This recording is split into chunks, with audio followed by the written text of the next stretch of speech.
This book offers transformative and life-enhancing knowledge. When you know that your kid wants to speak with you, when you know that he's taking in his surroundings every bit as attentively as your non-autistic daughter, whatever the evidence to the contrary, then you can be 10 times more patient, willing, understanding and communicative, and 10 times better able to help his development.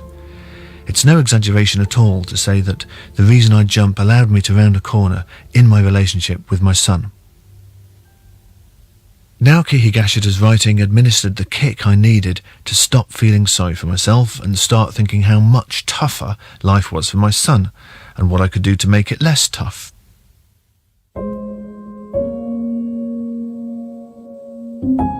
Virtuous spirals are as wonderful in special needs parenting as anywhere else. Your expectations for your child are raised. Your stamina to get through the rocky patches is strengthened, and your child senses this and responds.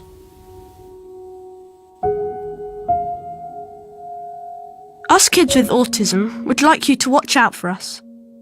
Please never give up on us. The reason I say watch out for us is that we can be made stronger just by the fact you're watching. Just going by how we respond, it's difficult for you to tell if we've understood what you're saying or not, and often we still can't do something, however often you've shown us how to do it. That's just the way we are. On our own, we simply don't know how to get things done the same way you do them. But like everyone else, we want to do the best we possibly can. When we sense you've given up on us, it makes us feel miserable. So please keep helping us through to the end. Why do you like spinning? Us people with autism often enjoy spinning ourselves round and around. We like spinning whatever object comes to hand for that matter. Can you understand what's so much fun about spinning? Everyday scenery doesn't rotate, so things that do spin simply fascinate us. Just watching spinning things fills us with a sort of everlasting bliss.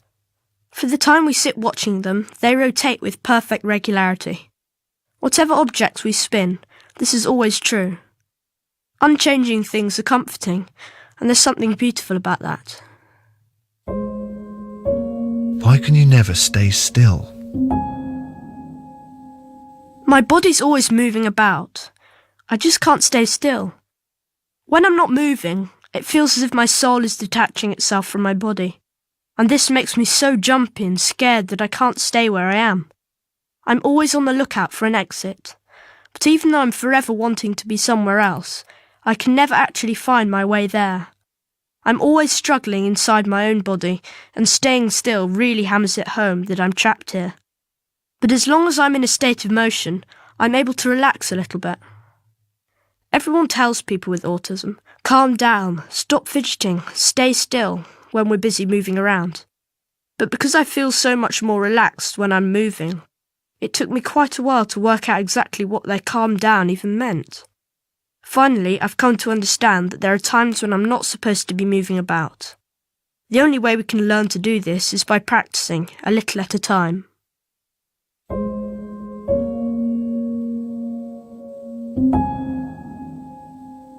Here's a story. It's called Slip Sliding Away. I can run faster than any of us, said the hare, boinging away. But we had a race a long time ago to settle this, and I won, said the tortoise crossly. I'm the fastest. None of the other animals was at all interested. But the hare insisted on having another race, so the tortoise finally gave in and turned up to the starting line. The race between the hare and the tortoise was about to start. Ready, steady, go! The hare dashed away at terrific speed. The tortoise slipped and flipped over onto his back, at which all the other animals ran up to the tortoise to see if he was all right. Poor you, are you okay? You better go home and rest. And so they all carried the tortoise back to his house. The hare reached the finishing line. Nobody was waiting but himself. Why don't you make eye contact when you're talking? True, we don't look at people's eyes very much. I still can't do it. To me, making eye contact with someone I'm talking to feels a bit creepy, so I tend to avoid it. You might well suppose that we're just looking down or at the general background, but you'd be wrong. What we're actually looking at is the other person's voice. Voices may not be visible things, but we're trying to listen to the other person with all of our sense organs. When we're fully focused on working out what the heck it is you're saying, our sense of sight sort of zones out. If you can't make out what it is you're seeing, it's the same as not seeing anything at all. What's bothered me for a long time is this idea people have that so long as we're keeping eye contact while they're talking to us, that alone means we're taking in every word. If only that was all it took, my disability would have been cured a long, long time ago. Why do you line up your toy cars and blocks? Lining things up is the best fun. Watching running water is great fun too. Other kids seem to enjoy games about pretending and make-believe, but as a person with autism, I never really see the point of those. What I care about, in fact I'm pretty obsessive about this, is the order things come in, and different ways of lining them up. It's actually the lines and the surfaces of things like jigsaw puzzles that we love, and things like that. When we're playing in this way, our brains feel refreshed and clear. Why do you move your arms and legs about in that awkward way? In my gym class, the teacher tells me to do things like stretch your arms and bend at the knees, but I don't always know what my arms and legs are up to, not exactly. For me, I have no clear sensation of where my arms and legs are attached, or how to make them do what I'm telling them to do. It's as if my limbs are a mermaid's rubbery tail. Why are you always running off somewhere? My mind is forever swaying, this way and that. It's not that I want to run away, I just can't help dashing away to whatever place enters my line of sight. I'm not doing all this moving around because it pleases me, it isn't even all that calming. It's like being teleported from one place to another without knowing it's happening. Even if someone tries to prevent me, or if something else gets in the way, it happens anyway. I sort of lose myself for a little while. I'm constantly battling this impulse to run off, and compared to how it used to be, I'm slowly getting better at controlling it, I think. But I haven't found a really effective way to fix this problem yet. Jogging and walking refresh my body at least, and once refreshed, I kind of feel back home inside myself. My sense of gravity is restored too, and that calms me down. Why do you wander away from home? Once, when I was a little kid at kindergarten, I wandered off from home and had to be picked up by the police.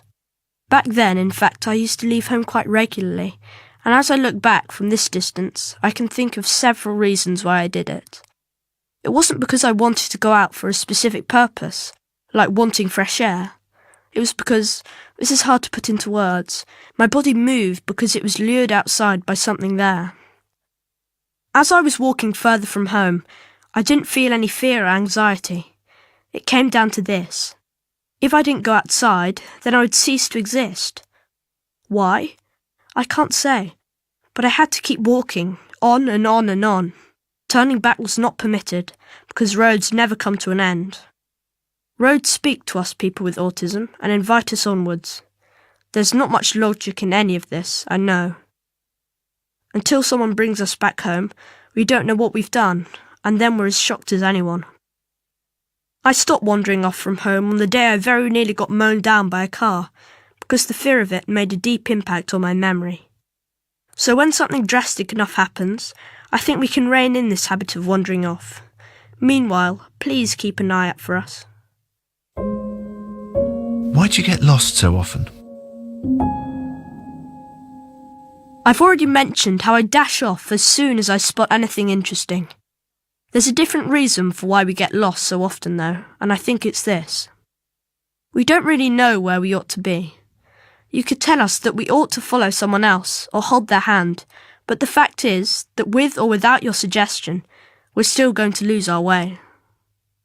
Simply put, people with autism never ever feel at ease wherever we are. Because of this, we wander off or run away in search of some location where we do feel at ease. While we're on this search, it doesn't occur to us to consider how or where we're going to end up. We get swallowed up by the illusion that unless we can find a place to belong, we are going to be all alone in the world, Then eventually we get lost and have to be escorted back to the place we were at, or the person we were with before. But our uneasy, unsettled feeling doesn't go away. I don't think we'll ever be able to reach our Shangri-La. I know it exists only in the depths of the forest or at the bottom of the deep blue sea.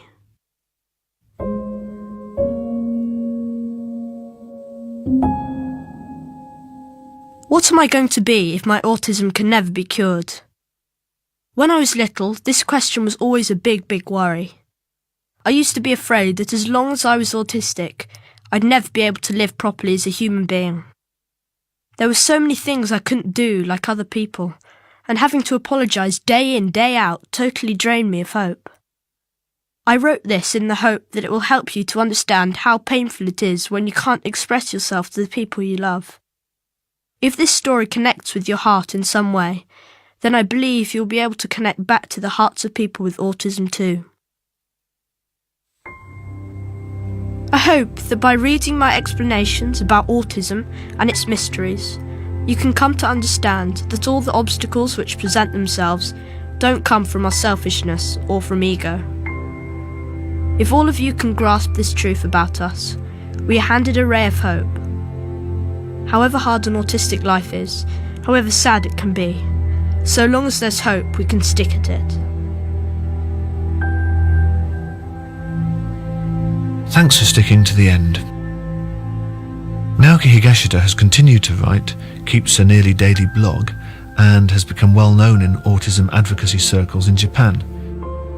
He says that he aspires to be a writer, but it's as plain as day to me that he already is one. An honest, modest, thoughtful writer who has won over enormous odds and transported first-hand knowledge from the severely autistic mind into the wider world. A process as taxing for him as, the act of carrying water in cupped palms across a bustling Times Square or Piccadilly Circus would be for you or me. Sentience itself is not so much a fact to be taken for granted, but a brick-by-brick, self-built construct requiring constant maintenance. The three characters used for the word autism in Japanese signify self, shut, and illness. My imagination converts these characters into a prisoner locked up and forgotten inside a solitary confinement cell, waiting for someone, anyone, to realise that he or she is in there. This book knocks out a brick in that wall.